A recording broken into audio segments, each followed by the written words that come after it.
गीतों से नवाजे गए सिस्टर के द्वारा। प्रभु आप सबको आशीष दे। हम चलेंगे भजन संहिता की तरफ। हम मास्टर साहब से चाहेंगे, सुभाष मास्टर साहब से चाहेंगे कि आप आगे आइए।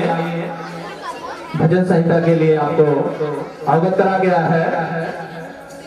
आइए तब तक एक गीत बजा दीजिए। परमेश्वर का वचन प्रकाश उजाला है, ज्योति है। उसी ज्योति को संसार में परमेश्वर ने भेजा। इसलिए बाइबल कहती है, शास्त्र कहता है, मैं इस जगत की ज्योति, मैं उजाला बन के आया ताकि तुम अंधेरे में न रहो। आमीन आमीन। यीशु को जन्म देने दिए अपने हृदय में। चरनी दर्शाता है उस क्यों चरनी में पैदा हुआ, क्यों बैतलहम में पैदा हुआ और गांव इस संसार में नहीं था। बैतलहम दर्शाता है रोटी का घर। वो रोटी बन के आया ताकि हमारी आत्मा तृप्त हो जाए उसको खाने से। आमीन। यीशु ने कहा, जीवन की रोटी मैं हूं, उसे खाओ। उसको अपने हृदय में नया जन्म लेने दो। तुम्हारा आत्मिक भूख कभी नहीं लगेगी, आत्मिक प्यास कभी नहीं लगेगी।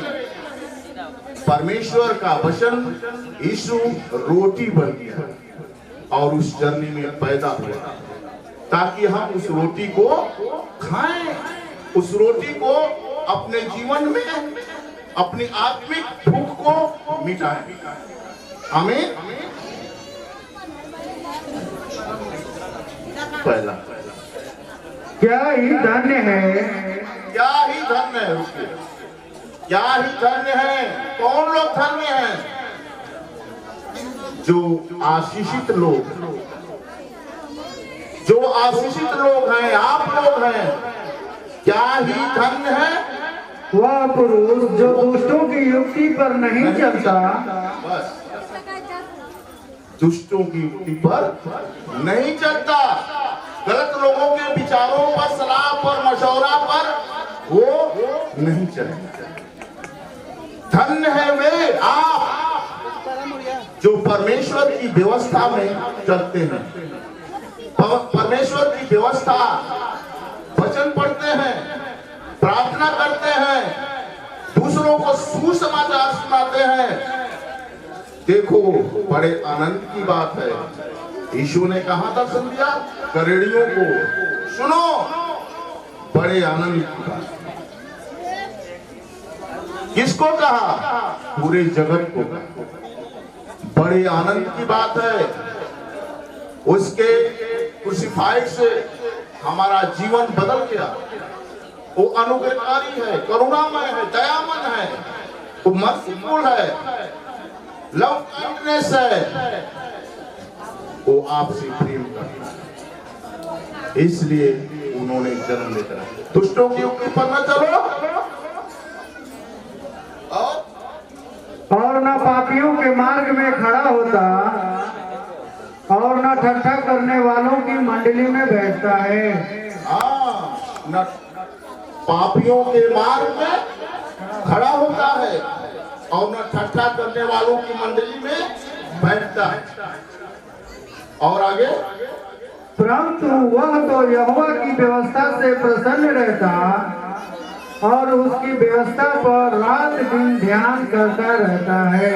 आमीन। परमेश्वर की व्यवस्था क्या है? परमेश्वर का वचन। आमीन। प्रार्थना करना, बाइबल पढ़ना, उसकी संगति में रहना। बाइबल कहती है, तुम मुझ में बने रहो तो मैं तुझ में बना रहूंगा। आप वचन में बने रहें। एक नया अपने आत्मिक जीवन में यीशु को जन्म होने दीजिए ताकि आप उसमें बने रहें। आमीन। उसकी व्यवस्था में बने रहेंगे, उसके वचन में बने रहेंगे, उसकी प्रार्थना में बने रहेंगे, बाइबल में बने रहेंगे। बाइबल जीवन की पुस्तक है। आमीन। जीवन का जल, जीवन का वचन है, वो पानी है आत्मिक प्यास बुझाने के लिए जो